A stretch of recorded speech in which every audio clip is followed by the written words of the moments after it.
साध संगत जी, प्रेम से कहना धन निरंकार जी। आशा करती हूँ आप सभी बहुत अच्छे होंगे। फिर से हाजिर हूँ मैं आप सभी के लिए एक नई साखी लेकर। साध संगत जी, आज की ये साखी अगर आपको अच्छी लगे तो वीडियो को लाइक और शेयर ज़रूर कीजिएगा। तो चलिए सुनते हैं आज की साखी। साध संगत जी, सावित्री जी ने अपनी बेटी सिमरन को फ़ोन करके कहा, बेटा तुझे मायके में आए हुए बहुत समय हो गया है, कुछ दिनों के लिए मायके में रहने के लिए आ जाओ। सिमरन का जवाब था, पर माँ कैसे, यहाँ के हालात तो तुम जानती ही हो। मेरी सास की हालत ऐसी नहीं है कि उन्हें अकेला छोड़ा जाए। सिमरन ने अपनी मजबूरी बताई। सिमरन की माँ सावित्री जी कहने लगी, बेटा यही बात सुनते हुए पूरा 1 साल हो गया है, ना तो तुम किसी तीज त्योहार पर आती हो। क्या तुम्हें हमारी याद नहीं आती? सावित्री जी ने भावुक होते हुए कहा। सिमरन ने कहा, माँ कौन कहता है मुझे आप लोगों की याद नहीं आती।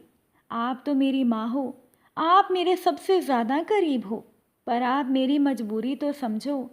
मेरी सास की बीमारी ही ऐसी है कि उन्हें हर वक्त सहारे की ज़रूरत है। मेरे पति अनिल तो नौकरी पर चले जाते हैं, तो मेरी सास की देखभाल मुझे ही करनी पड़ती है। सिमरन ने माँ को समझाते हुए कहा। सिमरन की माँ का जवाब था, अरे तो क्या तेरी सास की सारी जिम्मेदारी तेरी ही है? तू कुछ दिनों के लिए अपने दोनों बच्चों को लेकर मायके में आ जा और अपनी सास की जिम्मेदारी तू कुछ दिनों के लिए अपनी नंदों को सौंप दे। वो दोनों भी तो उसी शहर में रहती हैं, वो इतना तो कर ही सकती हैं अपनी माँ के लिए। सावित्री जी ने सिमरन को समझाया। सिमरन ने कहा, ठीक है माँ, मैं दीदी से बात करती हूँ। सिमरन ने माँ की जिद के आगे झुकते हुए कहा।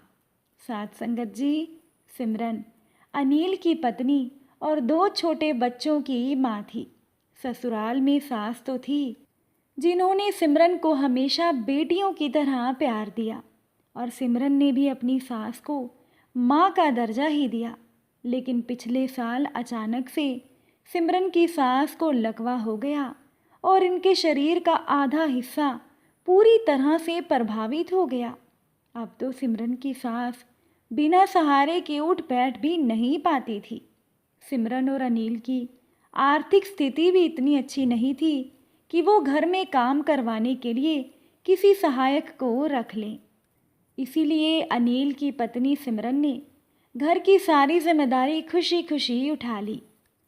सुबह और रात को अनिल अपनी पत्नी सिमरन की काम में मदद तो करते, बाकी सारा दिन सिमरन ही अपनी सास के खाने पीने का ध्यान रखती थी। इसी वजह से सिमरन 1 साल से अपने मायके में भी नहीं जा पाई थी। अब अपनी माँ की जिद के आगे वो 2 दिन के लिए अपने घर अपनी ननद को छोड़कर मायके में चली गई। जैसे ही सिमरन मायके में पहुंची, सावित्री जी ने अपनी बेटी को देखते ही कहा, मेरी बेटी तो कितनी कमज़ोर हो गई है। सिमरन ने हंसते हुए कहा, अरे माँ कहाँ, मैं तो वैसी ही हूँ। सिमरन की माँ ने उसकी पसंद का बहुत कुछ बनाया था। सिमरन के बच्चे भी नाना नानी और मामा के लाड में बहुत खुश हो रहे थे।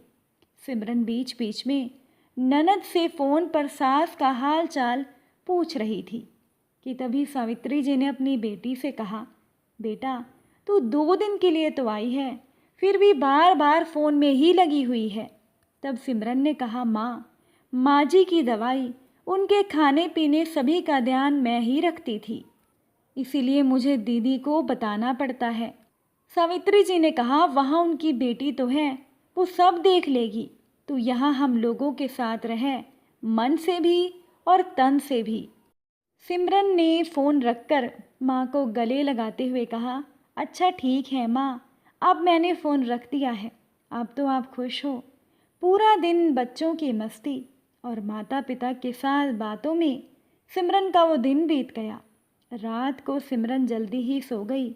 मायके का सुखद एहसास था या उसे थोड़ा वक्त सुकून का मिला था, इसीलिए सिमरन प्यारी सी नींद में सोई हुई थी कि तभी रात को सिमरन का फ़ोन बजने लगा।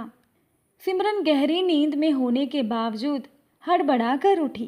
कहने लगी, अरे इतनी रात को किसका फ़ोन है? सिमरन ने फ़ोन देखा तो अनिल का फ़ोन था। अनिल ने फ़ोन पर कहा, सिमरन मुझे माफ़ करना, मैं तुम्हें इतनी रात को परेशान कर रहा हूँ, पर मैं माँ को अस्पताल में लाया हूँ तो मैंने सोचा मैं तुम्हें भी बता दूँ। अनिल ने घबराई हुई आवाज़ में कहा। सिमरन ने कहा, क्या? ऐसा क्या हुआ माँ जी को? सुबह तो मैं उन्हें ठीक ठाक छोड़कर आई थी, अब एक दिन में ऐसा क्या हो गया? सिमरन ने चिंतित होते हुए कहा।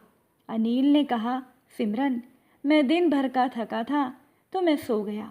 रात में माँ को प्यास लगी होगी तो दीदी भी गहरी नींद में सोई हुई थी, उन्होंने सुना नहीं। माँ ने खुद उठने की कोशिश की तो वो बेड से नीचे गिर गई, बेहोश हो गई। उनके सर में काफ़ी चोटें आई हैं, अनिल ने शर्मिंदगी से कहा। ये सुनकर सिमरन ने रोते हुए कहा, अनिल क्या तुम लोग माँ को एक दिन भी नहीं संभाल सके? अनिल ने कहा, सिमरन तुमने माँ का हर एक काम अपने सर पर लिया हुआ था तो हमें आदत ही नहीं थी रात को उठने की। ना जाने तुम माँ की एक आवाज़ पर कैसे उठ जाती थी। तब सिमरन ने कहा, मैं अभी वहाँ आ रही हूँ। अनिल ने कहा, नहीं सिमरन, माँ अब ठीक हैं, डॉक्टर अपना काम कर रहे हैं, तुम रात को परेशान मत हो, तुम सुबह आ जाना। लेकिन सिमरन का जवाब था, नहीं अनिल, मैं अभी आ रही हूँ। और अपने भाई को लेकर सिमरन अस्पताल के लिए निकल गई। वहाँ अस्पताल में पहुँचकर जब सिमरन ने देखा तो उसकी सास को होश आ चुका था। उसकी दोनों नंदें और पति अनिल भी वहीं थे। कुछ देर के बाद सिमरन की दोनों नंदें तो अपने अपने घर चली गई। इसके बाद सिमरन और अनिल ने माँ की खूब सेवा की, जिससे कि उनकी माँ को थोड़े ही दिन में अस्पताल से छुट्टी मिल गई। जब सावित्री जी अपनी समधन से मिलने अस्पताल में आई तो उन्होंने सिमरन को देखकर कहा, अरे बेटा, तुमने अपना क्या हाल बना लिया है। समधन जी की जिम्मेदारी केवल तुम्हारी तो नहीं, उनकी तो 2 बेटियां भी हैं, वो भी तो अपनी माँ की सेवा कर सकती हैं। तुम्हें तो इन लोगों ने 2 दिन भी मायके में रुकने नहीं दिया। सिमरन का जवाब था, माँ मैं इस घर की बहू हूँ तो मेरी जिम्मेदारी ज़्यादा हुई ना। उस दिन भी अगर मैं माँ को छोड़कर ना आती तो शायद उन्हें चोट ही ना लगती। सिमरन अपनी सास को दलिया खिलाते हुए बोली। इसके बाद सावित्री जी ने कहा, पर बेटा तू तो बहू है, तो क्या तूने अपनी सास को गोद ले लिया है जो तू ही इनकी सेवा करेगी? सिमरन का जवाब था, हाँ माँ, मैंने गोद ले लिया है अपनी सास को, अब मैं इनकी बहू नहीं इनकी माँ हूँ। जैसे अपने बच्चों के मैं सब काम करती हूँ वैसे ही मैं इनके भी सभी काम करती हूँ, तो मैं इनकी माँ ही हुई। और एक विनती मैं आपसे करना चाहूँगी, मेरे इन गोद लिए हुई बेटी के बारे में अब मैं कुछ नहीं सुनूंगी। मुझे उम्मीद है आप मेरी भावनाओं का सम्मान करेंगी। सिमरन हाथ जोड़कर अपनी माँ सावित्री जी से कहने लगी।